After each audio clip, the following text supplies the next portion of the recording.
মা খাদিজাতুল কুবরাকে কবরে রাখার পরে নবীজি কবর পারে বসে আছেন, মাটি চাপা দেওয়া হয়েছে, নবী বসে আছেন।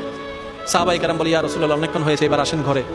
নবী বলছেন, ও আমার সাহাবা, যিনি শুয়ে আছেন উনি আমার দুঃখের দিনের বন্ধু, আমার অসহায় সময়ের মধ্যে উনি সহায় হয়ে পাশে দাঁড়িয়েছেন।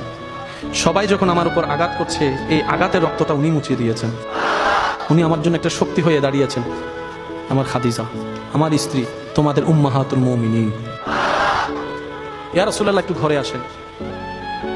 নবী বললেন, একটু পরেই ওনার কবরে ফেরেশতা আসবে প্রশ্ন করার জন্য।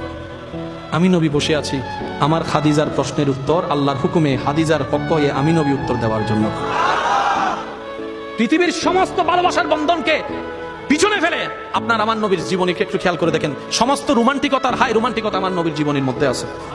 আমরা নিতেও জানি নাই, পালনও করতে জানি নাই। আল্লাহ পাক আমাদের সবাইকে ইসলাম মেনে চলার তৌফিক দান করুন।